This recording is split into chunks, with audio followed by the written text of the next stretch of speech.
आधार, कानूनी आधार। अब हम लास्ट में चर्चा करेंगे कि सत्ता की सीमाएं, क्या सत्ता नहीं कर सकती है, सत्ता को क्या नहीं करना है, क्या उसके ऊपर सीमाएं हैं। पहला, जैविक सीमाएं।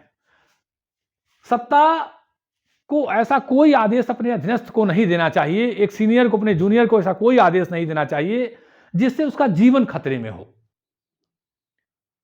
कोई अधिकारी अपने अधीनस्थ से कह दे कि जाओ जहर पी लो, अपना हाथ पैर तोड़ लो, बाढ़ आई है नदी पार करके चले जाओ, आग लगी है चले जाओ, ऐसा नहीं करना चाहिए। दंगे हो रहे हैं चले जाओ, ये उसके ऊपर सीमाएं हैं कि उसके उसके जीवन को ध्यान रख के कोई आदेश दिया जाए।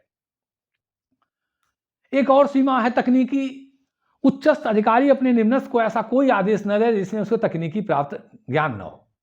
मान लीजिए कोई अधिकारी अपने जूनियर से कह दिया, अपने एक वरिष्ठ अपने अधीनस्थ से कह दिया कि इस गाड़ी को चला के लखनऊ चले जाओ, और उसको ड्राइविंग नहीं आती है, उसने पूछा भी नहीं, पता भी नहीं किया, अब उसके आदेश से वो ड्राइविंग पे बैठ गया, एक्सीडेंट कर दिया। तो ये जवाब उससे पूछा जाएगा वरिष्ठ से कि भाई आपने इनको जब ड्राइविंग नहीं आती थी क्यों भेज दिया। अपना भी जीवन संकट में डालेगा, अपने साथियों का भी डालेगा, संगठन का भी समस्या बढ़ाएगा। तो तकनीकी सीमाएं, अगर जिसको जो काम ना आता हो ऐसा कोई आदेश नहीं देना चाहिए। तीसरा, कानूनी, आर्थिक, कानूनी, जो आपका आदेश न कहता हो। अक्सर यह समस्या सत्ता के साथ होती है कि आपको ये पावर नहीं है, आपको अधिकार नहीं है, लेकिन फिर भी आप आदेश देते हैं। ऐसा ठीक नहीं है। ये कानूनी सीमाएं हैं कि हम कहां तक आदेश दे सकते हैं, हम कहां तक आदेश दे। अक्सर हमारे अधिकारियों में, बड़े उच्चस्थ अधिकारियों में अक्सर ये समस्या होती है। बड़े पदाधिकारियों में अक्सर ये समस्या, वो समझ ही नहीं पाते हमें करना क्या है, क्या हमारी लिमिटेशंस हैं। तो कानून के सीमा के अनुसार ही आदेश दिया जाना चाहिए। ये अधिकार सत्ता के ऊपर सीमा है।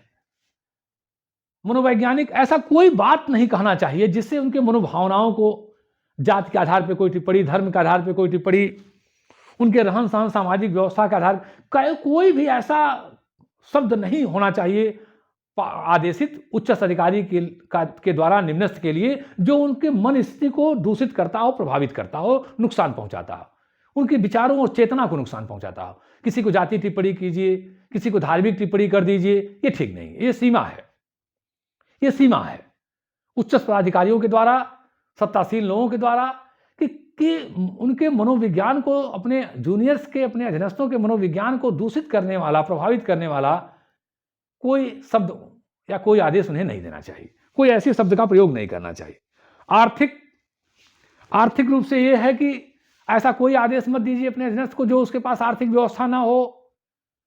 डीएम साहब कह दिए कि जाओ अपने जूनियर से, कि जाओ 5 लाख की कार खरीद के ले आओ, कहां से लाएगा बेचारा वो, या तो उसके धन की व्यवस्था कीजिए। फिर एक प्रिंसिपल ने अपने क्लर्क से कह दिया कि जाओ ये चीज लेके आओ, कैसे लाएगा जब तक उसके बाद आर्थिक सीमा की, मतलब जो हम आदेश दे रहे हैं उसके आर्थिक तत्वों का भी ध्यान रख के दिया जाए कि उसका वो पूर्ति कहां से होगी। तो आर्थिक सीमाएं भी हैं, उसकी पहले व्यवस्था कर लीजिए, फिर आदेश दीजिए। प्राकृतिक आपदा आई है, अब बाढ़ आ गया है, कह जाइए, बहुत तेज तूफान चल रहा, अपने जूनियर से कह दीजिए कि जाइए काम करके आइए, ये ठीक नहीं है। बाद में जो उसकी जांच पड़ताल होगी तो उनके ऊपर कार्रवाई होगी जो ऐसा आदेश देगा। तो प्राकृतिक सीमा है, प्रकृति की चीजों को ध्यान देते हुए आप आदेश दीजिए। ये प्राकृतिक सीमा है सत्ता के लिए।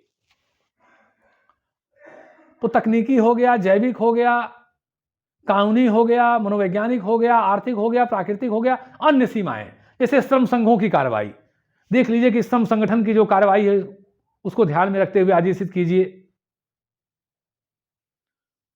पता चला सत्ता ने आदेश दिया कि हमारा ये काम तुरंत होना चाहिए और संगठन करा जिंदाबाद, 3 दिन की हड़ताल मुर्दाबाद, तो उसको भी ध्यान देना पड़ेगा श्रम संघों की कार्रवाइयों। आपको परंपराओं का, प्रथाओं का, जब कोई आदेश दिया जाए तो परंपराओं का ध्यान रखा जाए। उस देश की परंपराएं हैं, प्रथाएं हैं, रीति रिवाज हैं, समूह व्यवहार है, लोगों की सोच पद्धतियां हैं, इन सब सारी चीजों का ध्यान रखते हुए कोई आदेश दिया जाए। पता चले कि आप